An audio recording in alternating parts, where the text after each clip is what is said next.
Hello guys, myself Zaid of the Saleh. I really apologize for the bad voice because I'm kind of like going through favor. But anyways, let's dive into this. So today I'm going to present to you the Pakistan's export trends and statistical analysis of how these trends vary. And I'm going to take the data between 2016 and 2021.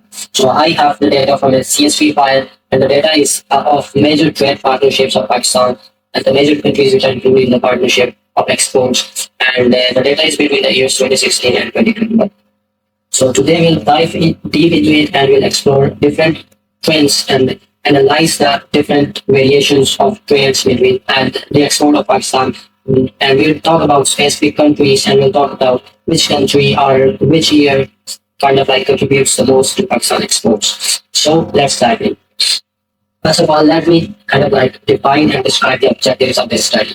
First of all, the objective of this study is to analyze the export trends over the years and to compare the exports among principal countries, the major partnerships. And will also compute and interpret the statistical measures. We'll use a lot of statistical tools in this process, and we'll try to kind of like bring good results and kind of like study for better results. And we'll also kind of like explore how export patterns vary between countries or between years. And if you talk about the data set here, I have taken a data set from Table, and the data set is between the years 2016 and 2021. So let's go. Okay, so now I'm going to talk about what methodology I use while kind of like exploring this data set and while drawing results from it. So if we talk about the methodologies, I have used statistical analysis and other tools. Used a lot of tools like data cleaning and pre-processing. And in data cleaning, I kind of like removed the missing or incorrect values. I filtered them using a lot of techniques, which is kind of like there in stats. And I also handled outliers and addressed to ensure that that data is consistent for analysis. Okay, so the next thing comes here is descriptive statistics. So I have used a lot of tools from statistics, and they are central tendency. The mere subcentral tendency allowed me to calculate a lot of data about the principal countries. I have calculated mean, median, mode, and other things about them. And I've also calculated the measures of dispersion, which is the variance, standard deviation. I have calculated range, stiffness, and kurtosis, etc. And they were calculated in order to understand the spread and shape of the data. They've also calculated quartiles, including quartiles, deciles, and percentiles. Okay, so let's dive into it. Now, if we talk about data visualization, I use a lot of tools like bar graphs, pie charts, and histograms. I'll show the results of these graphs after this section. So please be with me. Be with me. So let's go. So for descriptive statistics, I use kind of like central tendency and layers of dispersion while explaining the data. These allowed me to kind of like study the spread of the data and also study the variance in the data. Now, the data visualization part comes, and I use bar graphs, histograms, and pie charts. I use bar graphs to highlight the variations in exports among principal countries for specific years. Let's say, for example, we have different countries, major trade partners of Pakistan, like USA, United Kingdom, and others. And I used bar graphs to kind of like visualize how different countries contribute and how they contribute in the specific year. And I also use histograms. And histograms were used to kind of like study the frequency distribution of these exports, be it in specific countries or years. I also use pie charts in order to study country-wise export contributions. The next thing comes, I will discuss about how I planned this analysis. So first of all, I pointed out specific things that I wanted to study. So I wanted to study year-on-year analysis, and I wanted to study country-wise analysis of the data. I also did a comparative analysis between the key partners in the trade, and I also calculated the percentage growth analysis. So let's now dive deep into the results that we got from this study.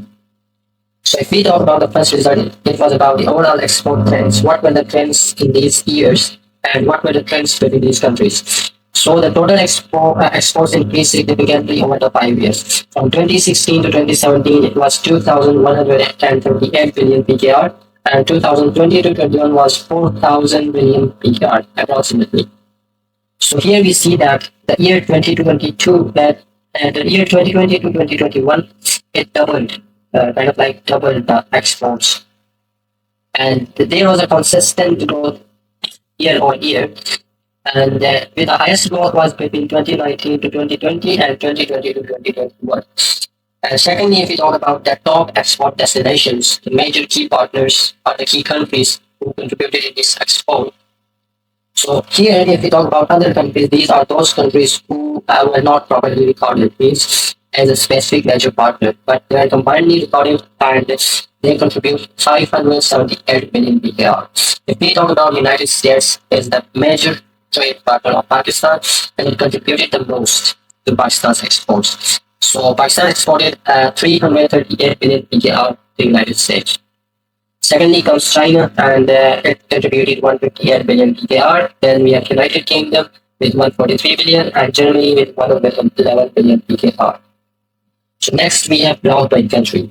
So if we talk about specific country-wise growth, the United States consistently shows strong performance, and the exports growing significantly, particularly in the last 2 years, that is 2020 and 21.